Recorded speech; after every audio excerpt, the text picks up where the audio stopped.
কচু শাক কিংবা কচুর ডাঁটা যেটাই বলেন না কেন, অনেকে তো অনেকভাবেই রান্না করে খেয়েছেন। আজকে আমি এই কচুর ডাঁটাগুলো যেভাবে রান্না করব ইলিশ মাছ দিয়ে, একবার হলো বাসায় ট্রাই করে দেখবেন। এভাবে খেতে এতই মজাদার হয় যে স্বাদ মুখে লেগে থাকবে। নমস্কার, সবাইকে স্বাগত জানাচ্ছি নতুন আরও একটি রেসিপি দেখার জন্য। এই তো প্রথমে হচ্ছে আমি কচুর ডাঁটা নিয়েছি, এগুলো ধুয়ে এবার কেটে নিব। আর এই কচুর ডাঁটাগুলো কিন্তু বাজারে যে ফাঁপা কচু কিংবা পানি কচু বলেন সেটা কিনে এনেছে, সেই কচুর ডগা আমি নিয়েছি। আপনারা যে কোনো কচুর ডগায় এভাবে রান্না করতে পারেন। আমি একটা কচুর ডগা কেটে নিয়েছি, এখন আরেকটাও কেটে নিচ্ছি। আমি উপরে যে খোসাটা থাকে সেটা ফেলে দিব না। আমার মা বলে উপরের এই খোসাটা ফেলে দিলে নাকি আঠালো হয় না। আপনারা এভাবে ছুলে নিয়ে তারপরে কেটে নেবেন, যারা ছুলে নিতে চান উপরের খোসাটা ছুলে নেওয়া হয়ে গেছে। এভাবে এখন ছোট ছোট করে কেটে নিব। কাটা হয়ে গেছে, এবার উপরে উঠিয়ে নিচ্ছি। সবগুলো আমি সেমভাবে কেটে আবারও ধুয়ে নিয়েছি। ধোয়ার পরে চুলায় চলে আসলাম, কড়ার মধ্যে জল দিয়েছি। জলের মধ্যে এবার ধুয়ে রাখা কচুগুলো দিয়ে দিলাম, মানে কচুর ডাঁটাগুলো দিয়ে দিলাম।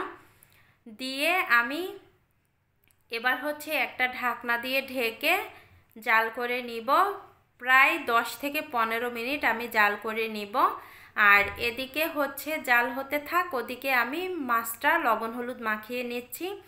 এখানে আমি ইলিশ মাছ নিয়েছি, মাছে লবণ আর হলুদ দিয়ে এবার মাখিয়ে নিব। আপনারা এখানে ইলিশের মাথাটা দিয়ে রান্না করতে পারেন। আমার ইলিশের মাথাটা আগেই রান্না হয়ে গেছে, এজন্য আমি ইলিশ মাছ দিয়ে রান্না করব।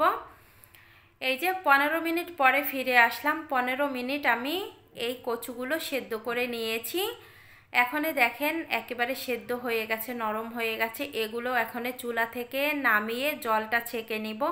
আর জলটা একেবারে চেপে চেপে কোনো চামচ দিয়ে চেপে চেপে একেবারে সম্পূর্ণ রসটা বের করে নেবেন, তাহলে কিন্তু গলা চুলকাবে না। এরপরে আমি মাছ ভাজি করার জন্য এই যে এক এক করে মাছগুলো দিয়ে দিলাম। মাছগুলো আমি 3 মিনিটের মতো জাল করে নিয়েছি। এবার হচ্ছে মাছগুলো এক এক করে উল্টিয়ে দিব। উল্টিয়ে দিয়ে এপাশ ওপাশ ভাজি হয়ে গেছে। এবার আমি মাছগুলো নামিয়ে নিব। আর এখান থেকে সবগুলো মাছ আমি কচুর ডাঁটার মধ্যে দিব না। এই তেলের মধ্যে আরেকটু তেল দিয়ে ফোড়নের জন্য দিয়ে দিলাম কালো জিরা আর কাঁচা চেরামরিচ দিয়ে দিলাম। দিয়ে এবার একটু জাল করে নিব। 1 মিনিটের মতো জাল করলেই হয়ে যাবে। এখনই এখানে দিয়ে দিলাম পেঁয়াজ বাটা আর রসুন বাটা। পেঁয়াজ আর রসুনটা এবার কষিয়ে নিব যাতে কাঁচা গন্ধ না থাকে, এজন্য নিচে 2 মিনিট কষিয়ে নেবেন।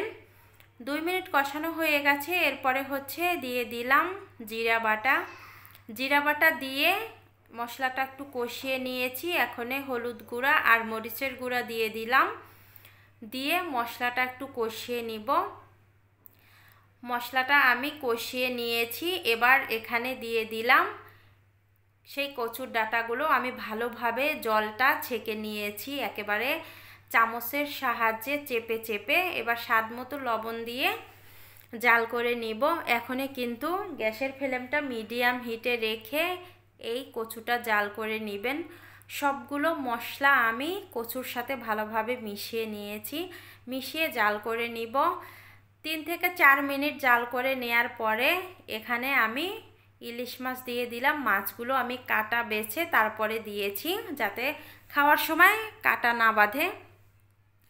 এই তো মাছগুলো মিশিয়ে আমি আরও শুকিয়ে নিব। যত শুকাবেন ততই এটা খেতে বেশি ভালো লাগে আর গলাও চুলকাবে না। এই দেখেন এখন এক জায়গায় করলে কিন্তু চলে আসে, তেলটা ছেড়ে দিয়েছে। কচুটা রান্না হয়ে গেছে, নামিয়ে নিব। নামিয়ে নিয়েছি। আপনারা বাসায় একবার হলো এভাবে ট্রাই করে দেখবেন। ভিডিওটা এখানেই এন্ড করলাম।